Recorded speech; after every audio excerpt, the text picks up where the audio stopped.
Bienvenue à toutes et à tous.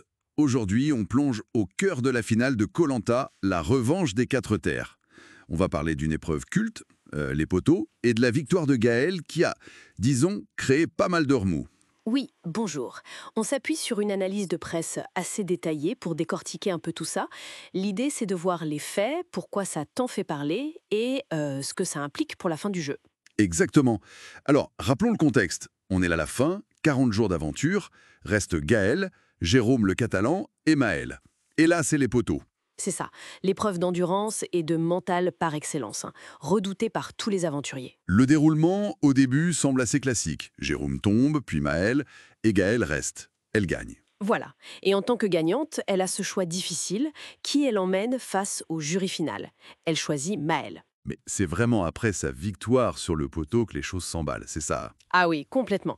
Quasiment tout de suite, sur les réseaux sociaux, X en particulier, ça a vraiment chauffé. Et l'accusation principale, c'était quoi? Que sa victoire, en gros, c'était pas tant grâce à son endurance qu'à sa pointure. Ah oui, cette histoire de petits pieds. Exactement. L'idée, c'est que sur une surface qui diminue, des pieds plus petits, ça aide, ça donne un avantage. J'ai vu passer des commentaires assez directs, oui. Des trucs comme peu importe si t'es bon, si tu choses du 34, t'es bien sur les poteaux, quoi. C'est ça. Ou même un message adressé à Jérôme. Non, elle n'a pas été meilleure que toi, elle chose du 32. C'est assez virulent quand même. Fou que ça prenne de telles proportions.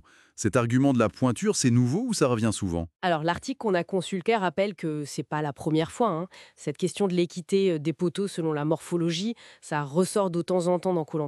D'accord. Mais là, cette saison, on dirait que ça a pris une dimension particulière. Peut-être à cause des candidats ou du déroulement, difficile à dire exactement pourquoi ça a tant marqué. Il faut dire aussi, pour être juste, qu'il y a eu des gens pour défendre Gaël. Ah oui, bien sûr. Il soulignait que les poteaux, c'est aussi, et peut-être surtout, une épreuve mentale. Tenir, lutter contre soi-même, contre la douleur. Tout à fait. La concentration, la résistance, ça dépasse la simple question physique pour certains. Du coup, oui, sa victoire, elle divise vraiment. Et toute cette polémique, ça met une ambiance un peu spéciale pour la suite, j'imagine. Pour le vote final. Exactement. Donc on a Gaël et Maël qui se retrouvent face au jury final, Hmm. les anciens candidats éliminés, quoi. C'est eux qui décident. Hmm. Un moment toujours très attendu, avec les stratégies, les affinités, les rancœurs parfois. C'est ça. Et d'après l'analyse, les profils sont perçus différemment. Gaël, on dit qu'elle a avancé un peu sans faire trop de vagues. Hmm. Alors que Maël, lui, serait plus vu comme le symbole de la loyauté, de la constance dans ses alliances. Des styles de jeu très différents en somme. Ça peut plaire ou moins plaire au jury selon les votants. Ce qui rend le verdict super incertain. L'article parle vraiment d'un suspense total. Chaque finaliste a ses partisans, ses détracteurs parmi les anciens. Le jury va devoir peser le pour et le contre. L'aventure globale, la stratégie. Et sans doute aussi, pour certains jurés, cette victoire controversée sur les poteaux, ça va peut-être peser dans la balance, oui. Donc pour résumer, on a une victoire clé sur une épreuve emblématique, mais qui est loin de faire consensus. La performance de Gaël, qui est sûrement un mélange de physique et de mental, se retrouve un peu parasitée par cette histoire de pointure, cette idée d'avantage physique.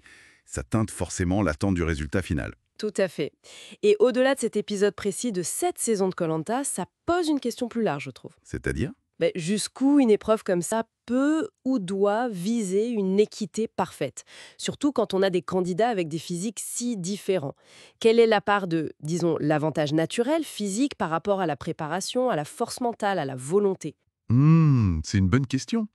Où placer le curseur entre l'adaptation physique innée et l'effort pur, le mental? Exactement. Ça interroge un peu sur la conception même de ce genre de jeu d'aventure et sur ce qu'on y valorise le plus.